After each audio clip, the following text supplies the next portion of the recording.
আমাদের কিছু সম্পত্তি সেটা নিয়ে আমাদের নরেন্দ্র মোদী সরকার যিনি এই বিলটা পাশ করেছেন, কারণ আমার বাপ দাদার গোরস্থান থেকে শুরু করে মসজিদ মাদ্রাসা এগুলোকে তিনি হাতাতে চাচ্ছেন। প্রথমত তিনি শুরু করেছিলেন, তার প্রচুর আমাদের নিয়ে সমস্যা, আমাদের খাদ্য নিয়ে সমস্যা, আমাদের পোশাক নিয়ে সমস্যা, আমাদের মসজিদ নিয়ে সমস্যা, আমাদের টুপি নিয়ে সমস্যা। এর জন্য দায়ী ভাই আমরা। যখন আমাদের মসজিদ ভাঙা হয়েছিল আমরা এক দুদিন গলা ফাটিয়ে কিন্তু সবাই বসে গিয়েছিলাম, কিন্তু আপনারা সবাই জানেন যখন আমাদের কৃষক বিল পাশ হয়েছিল তারা কিন্তু ঝড় বৃষ্টি উপেক্ষা করে দিল্লিতে বসেছিল, তারা ঠান্ডাকেও পরোয়া করেনি। তারা 1.5 বছর সেখানে থেকে কিছু মানুষ মারা গেছে, 7,000 মানুষ। তারপরে তারা সেই ওয়াকফ বিল বাতিল করতে বাধ্য করেছে। তো আমরা এই একটা সমাবেশ করে উদ্ধার করতে কিছু পারবো না। আর আমার একটাই অনুরোধ আপনাদের সবার কাছে, আপনারা কেউ প্রবচনায় পা দেবেন না। মুর্শিদাবাদে যে ঘটনাটা ঘটছে, অনেক মায়ের কোল খালি হয়েছে, টিভিতে মিডিয়াতে যেগুলো দেখাচ্ছে তার থেকে অনেক বেশি চলে গেছে। আপনাদের কাছে আমার একটাই অনুরোধ, সবার কাছে ছোট ছোট ভাই বোন যে যেখান থেকে শুনছি আমরা প্রত্যেকটা মিছিলে অবশ্যই উপস্থিত হব। কোনো কালার দেখে নয়, কিছু দেখে নয়। আমরা আমাদের দাদুর গোরস্থান বাঁচাতে, আমরা আমাদের অস্তিত্ব বাঁচাতে রাস্তায় নেমেছি। আমরা কারোর প্রবচনায় পা দেব না, আমরা আইনের উপরে ভরসা রাখবো। কেউ চেষ্টা করলেও সেদিকটাকে ইগনোর করে আমরা আমাদের লক্ষ্যটাকে স্থির করব।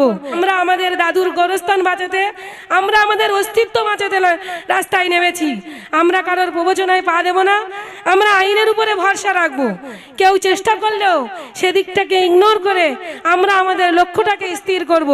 এবং একদিন নয়, আমরা কলকাতায় চেষ্টা করব এমন কিছু মঞ্চ তৈরি করতে, কৃষক বিলের মতো মঞ্চ, যেখান থেকে আমাদের বিল, আমাদের দাবি মানতে এবং বিল বাতিল করতে তারা বাধ্য হয়।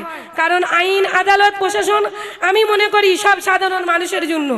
সংবিধান, গণতান্ত্রিক অধিকার আমরা যাদেরকে পার্লামেন্টে পাঠিয়েছি তাদের প্রত্যেককে আমাদের একটা মূল্যবান ভোট দিয়ে পাঠিয়েছি একটাই কারণে, আমাদের কিছু কথা আমাদের সেখানে আমাদের জন্য হয়ে তুলে ধরার জন্য। কিন্তু কিছু কিছু মানুষ সেখানে গিয়ে সেটাকে অপব্যবহার করছে। তো আমরা এই অপব্যবহারের বিরোধিতা করতে গেলে আমাদেরকে মাথা ঠান্ডা রেখে চলতে হবে এবং আমাদের মাথায় রাখতে হবে অনেক RSS-এর কিছু দল তারা চেষ্টা করবে আমাদের এই পথটাকে যাতে আরও ওরা জোরালো করতে পারে, মানে পথভ্রষ্ট করার চেষ্টা করবে। আমরা চেষ্টা করব সেই দিক থেকে যাতে আমরা সুরক্ষিত থাকি এবং আমরা আমাদের লক্ষ্যে পৌঁছাতে পারি। এই বলে আমি আমার বক্তব্য শেষ করি। তাহলে বাংলার 80% মানুষের 80% ভোট আপনাকে দিয়েছে, আপনি বিধানসভায় ওয়াকফ বিরোধী বিল পাস করছেন না কেন? আমাদের দাবি অবিলম্বে পাস করতে হবে।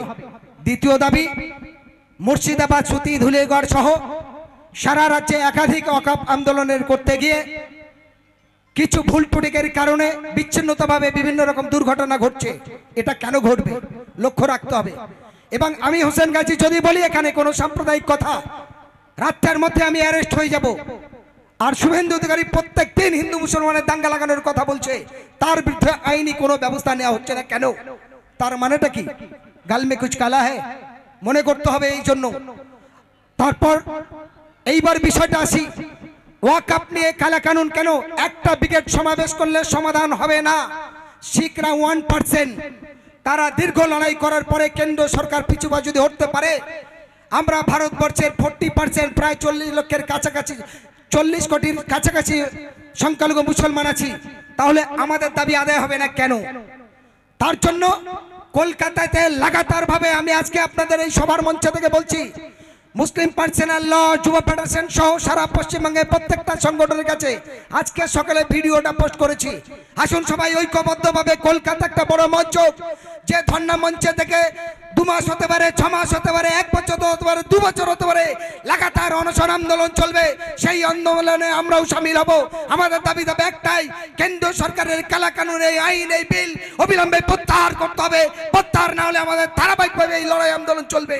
শুধু একটা ব্রিগেড সমাবেশ, একটা হাটপুকুরিয়া দেবী সভা আর অন্য জায়গায় সভা করলে হবে না, এই অনশনও করতে হবে। এইবার ওয়াকফ নিয়ে এত যন্ত্রণা কেন, বেদনা কেন?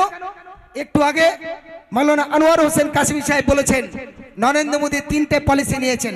এক নম্বর পলিসি একবার বলেছিলেন সবকা সাথ সবকা বিকাশ, আরেকটা বলেছিল কালা ধান আয়েগা, আরেকটা বলেছেন হর আদমি কা 15 লাখ রুপিয়া করকে जाएगा। একটা লোক হিন্দু মুসলমান ছেড়ে দিন, একটা হিন্দু ভাই বলতে পারবে তার অ্যাকাউন্টে 5 লাখ টাকা এসছে? আপনাদের কারোর বন্ধু বান্ধব জানাশোনা আছে? কোন প্রশাসনের বন্ধু হিন্দু ভাইও বলতে পারবে যে নরেন্দ্র মোদীর কেন্দ্রীয় সরকার একটা হিন্দু ভাইয়ের অ্যাকাউন্টে 5 লাখ টাকা দিয়েছে? আপনাদের কাছে প্রমাণ নেই, আমার কাছে প্রমাণ আছে, শুনবেন। কার দিয়েছে? মুকেশ আম্বানির 70,000 কোটি টাকা মুকুব করেছে। নীতিশ কুমারের স্ত্রীর অ্যাকাউন্টে 8.5 কোটি টাকা দিয়েছে, 850 কোটি টাকা দিয়েছে। আপনার চন্দনবাবু নাউডের স্ত্রীর অ্যাকাউন্টে 1500 কোটি টাকা দিয়েছে। তাহলে গরিব শুধু মুসলমানদের মারেনি, হিন্দু দলিত আদিবাসীদের মারছে। কারণ নরেন্দ্র মোদীর এই সাম্প্রদায়িকতার জন্য মিডিয়াকে কিনতে হবে, ইউটিউবারকে কিনতে হবে, সাংবাদিকদের কিনতে হবে, পুলিশকে কিনতে হবে, গুন্ডাকে কিনতে হবে। ভারতবর্ষের ইতিহাসটা কি? ইতিহাসটা ছিল এই, ব্রিটিশ সাম্রাজ্যবাদী এই দেশ যখন দখল করেছিল ব্রিটিশের বিরুদ্ধে, তখন আরএসএস ভারতবর্ষের কোন রাজনৈতিক দলের জন্ম ছিল না। মুসলমানের ভিক্ষা করে, যুদ্ধ করে, চাঁদা তুলে, ওই পণ্ডিতদের কাছে দিয়ে হিন্দু মুসলিম ঐক্যবদ্ধভাবে লড়াই করে তবে 1947 সালে দেশ স্বাধীন হয়েছিল, তবে 15ই আগস্ট স্বাধীনতার পথে ঘটে, তবে 1949 সালে সংবিধান তৈরি হয়, তবে রাজনৈতিক দলের 1951 সালে জন্ম হয়। আর আজ তারা অর্থগতি ক্ষমতার জন্য ক্যান্সার কি রোগ, তার থেকে ভয়ঙ্কর রোগ হলো ধর্মীয় হিংসা, রাজনৈতিক হিংসা। আর সেই হিংসার বিরুদ্ধে আরএসএস এর 2 ডানা ছড়িয়ে দিয়েছে। আর সেই ডানার কিছু সংখ্যার মানুষ তারা অর্থগতি ক্ষমতার লোভের জন্য, রাজনৈতিক ভাবে তাদের লাল বাতি গাড়ি আর গদির জন্য অনেক শাকতে মাছ ঢাকা দিচ্ছে। সেই ঢাকা দেওয়া চলবে না।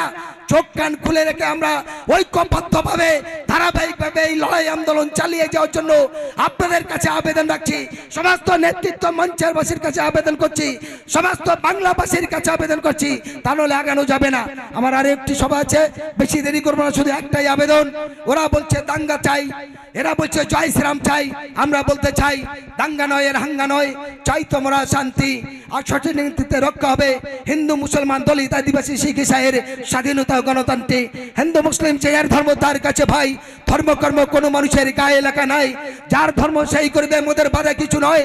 ধর্ম নিরপেক্ষ মোরা জোট বাঁধতে চাই, কেবা হিন্দু, কেবা মুসলমান, কেবা দলিত, কেবা আদিবাসী, সবাই মোদের ভাই।